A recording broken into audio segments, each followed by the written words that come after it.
Comment vivre pleinement son jardin et profiter de ses couleurs saisonnières? Comment y passer une nuit à la belle étoile avec tout le confort d'une chambre d'hôtel très tendance? Je vous propose de découvrir une nouvelle pièce à vivre pour votre jardin branché et écolo et on l'installe ici. Bonjour Stéphane Dumas. Bonjour Franck. Alors vous êtes le créateur de cette cabane, on va dire futuriste, révolutionnaire. D'où vous est venue cette idée très sympa?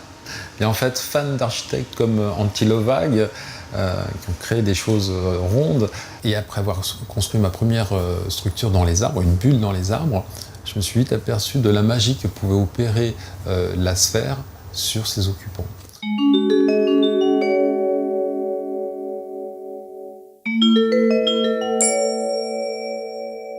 C'est un petit peu la maison qui entre dans le jardin, c'est le principe du dedans-dehors. Tout à fait. L'idée, c'est au-delà de faire que ce jardin, on puisse l'utiliser très tard dans la saison et qu'à ce moment-là, ça devienne une véritable pièce à vivre. Stéphane, on parle de bulles de cristal, mais en fait, quelle en est la matière? Eh bien, c'est un composé plastique renforcé avec un classement au feu M2. Pas d'armature, c'est donc une structure souple. Le mystère, comment cela tient-il? Et effectivement, il réside dans l'utilisation d'une soufflerie qui va nous permettre de créer une surpression. C'est cette surpression qui va maintenir la structure en forme, et ça, sans aucune armature.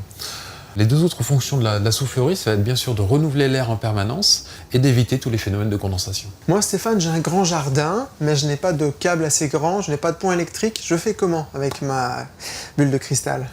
Il n'y a pas de souci, puisqu'en fait, on a même créé une version complètement nomade. Donc en fait, il suffit d'avoir des batteries qui vont pouvoir alimenter la soufflerie. On peut alimenter ces batteries par des dispositifs solaires, donc qu'on commercialise d'ailleurs, et ou éventuellement des compléments par éolienne. D'accord, donc nomade, indépendant et écolo. Voilà.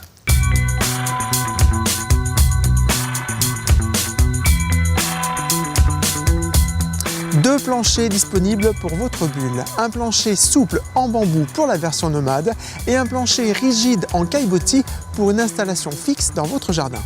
Je joins le rêve au confort. Est-ce qu'il est enfin possible de passer une nuit à la belle étoile sans piqûre de moustique? Oui, effectivement, c'était l'une des autres lignes directrices du projet, c'est-à-dire offrir une nuit à la belle étoile, mais avec le confort d'une chambre d'hôtel. C'est-à-dire plus de moustiques, plus d'humidité, plus de changements de météo au dernier moment. L'idée, c'est de pouvoir expérimenter les variations de lumière du couchant au levant, avec finalement, comme tout plafond de sa chambre à coucher, la Voie lactée.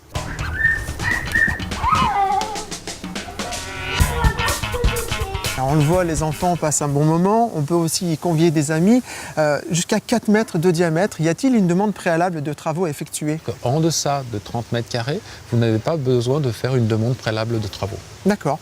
Et moi, j'y verrai bien mon jardin d'hiver contemporain. Et la question fatale, le temps de montage de la structure. Eh bien, comptez de 30 à 45 minutes selon la version.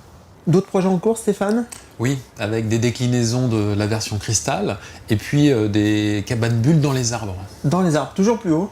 Oui, avec l'idée d'être encore plus proche de la nature. Merci. Merci Franck. Alors nous, restons sur Terre et finissons cette agréable journée dans notre bulle, dans notre jardin. Et maintenant, à vous de planter le décor.